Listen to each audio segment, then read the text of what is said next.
ఎందుకు పాలాభిషేకం చేస్తున్నారు? నేను వార్డు మెంబర్ల వ్యవస్థాపక అధ్యక్షుడిని. వీళ్ళకి ఎలాంటి గౌరవ వేతనం లేదు అని ఇంతకుముందు కలిసిన మన ప్రజా దర్బార్లో కూడా నేను లెటర్ ఇచ్చిన. ఈ లెటర్ ఇస్తే అసెంబ్లీలో తీర్మానం ప్రపోజ్ చేశారు. దానికోసం ఆ శుభ సందర్భంగా నేను ఒక్కరివే వచ్చినా అంటే నేను ఇక్కడ లోకల్లో ఉంటా. పాలాభిషేకం చేస్తున్నాడు. సో ఇది ఒక్కొక్కరిది ఒక్కొక్క ప్రాబ్లం. వార్డు మెంబర్లకు సంబంధించి కూడా అసెంబ్లీలో మాకు అసెంబ్లీలో తీర్మానం అని చెప్పేసి ఇక మాన్యశ్రీ యనుమల రేవంత్ రెడ్డి తెలంగాణ రాష్ట్ర ముఖ్యమంత్రి గారికి నమస్కారం వ్రాయినది. నేను అనగా కిన్నెర యాదయ్య తెలంగాణ రాష్ట్ర వార్డు సభ్యుల సంఘం వ్యవస్థాపక అధ్యక్షుడు వ్రాయినది.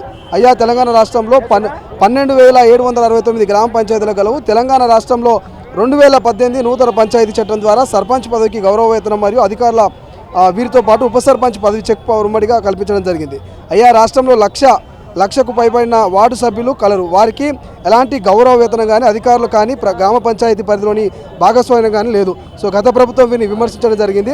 మీరు రాష్ట్ర అభివృద్ధి కోసం జరిపే మార్పులో భాగంగా వీరికి గౌరవ వేతనం మరియు గ్రామ పంచాయతీలో అధికారాలు కల్పించాలని విన్నపం. అలాగే మాజీ వార్డు సభ్యులకు పెన్షన్ మంజూరు చేయాలని రాష్ట్ర వార్డు సభ్యులందరి తరపున మనవి చేస్తున్నాను. మీరు ఆ విషయంపైన తగిన నిర్ణయం తీసుకోవాలని, మా గుండెల్లో చిరకాల ముద్ర నిలిచిపోవాలని మీ యొక్క అభిమానంగా కోరుకుంటున్నాను. ఇట్లు తమ విధేయుడు కిన్నెర యాదయ్య.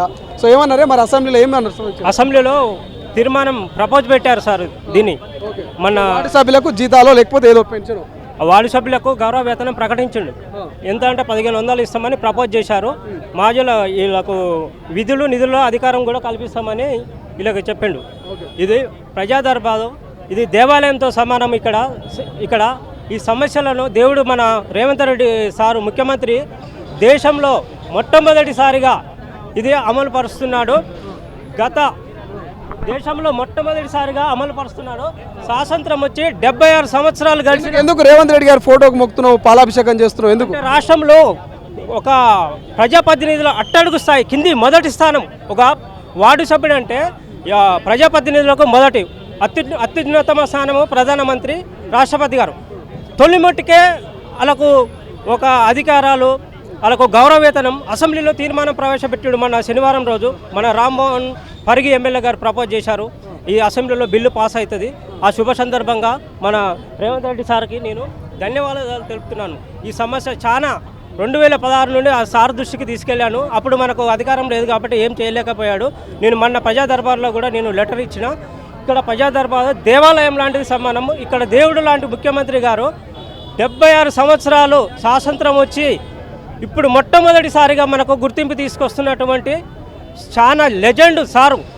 దూరదృష్టితో మనకు అధికారాలు ప్రజల సౌకర్యం కోసం మన సారు దీనికి అందుబాటులో చేస్తున్నాడు. సో ఇది ఇక వార్డు మెంబర్లందరికీ కూడా మొదటి ప్రాధాన్యత. గ్రామాల్లో ఉన్నటువంటి వార్డు మెంబరు ఎటువంటి ప్రాధాన్యత లేదు, వాళ్ళకి శాలరీలు లేవు, పెన్షన్లు లేవు, అధికారాలు కూడా పూర్తి స్థాయిలో లేవు. సో అటువంటి వార్డు మెంబర్లకు ప్రాధాన్యత కల్పించాలి, వేతనం ఇవ్వాలంటూ కూడా ఇక వార్డు మెంబర్ల సంఘం చెందినటువంటి కొంతమంది మెంబర్లు రిప్రజెంటేషన్ ఇవ్వడం, దానికి సంబంధించి అసెంబ్లీలో కూడా ఇక వాళ్ళు పాజిటివ్గా స్పందించడము. 1500 చొప్పున వార్డు మెంబర్లకు ఇక వేతనం కూడా ఇస్తామనే రకంగా వాళ్ళు అసెంబ్లీలో దాన్ని ప్రవేశపెట్టబోతున్నటువంటి ఒక శుభ సందర్భంలో ఒక అభిమాని అయితే ఒక వార్డు మెంబర్ సంబంధించినటువంటి ఒక నేత అయితే ఇక పాలాభిషేకం చేసినటువంటి సందర్భం కనిపిస్తుంది. ఇది ప్రజావాణిలో ప్రజల సమస్యలు వినిపిస్తున్నారు. కొంతమంది సమస్యలు సాల్వ్ అవుతున్నాయంటూ వస్తున్నారు. మరికొంతమంది ఇక ఇతరితర సమస్యలతో ఇక ప్రజావాణిలో తమ యొక్క ఫిర్యాదులు చేయడానికి అయితే భారీ స్థాయిలో తరలి వస్తున్నారు. మొత్తం మీద రాష్ట్ర ప్రభుత్వం ఏర్పాటు చేసిన ఈ ప్రజావాణికి మాత్రం మంచి స్పందన వస్తే మనకు కనిపిస్తుంది. సో ఇది మొత్తం మీద ఇవాళటి ప్రజావాణి అప్డేట్స్. ఇక చూస్తూనే ఉండండి తొలి వెలుగు. మరిన్ని అప్డేట్స్తో మళ్ళీ కలుద్దాం. కెమెరా పర్సన్ అజయ్తో శ్రీశైలం, తొలి వెలుగు, హైదరాబాద్.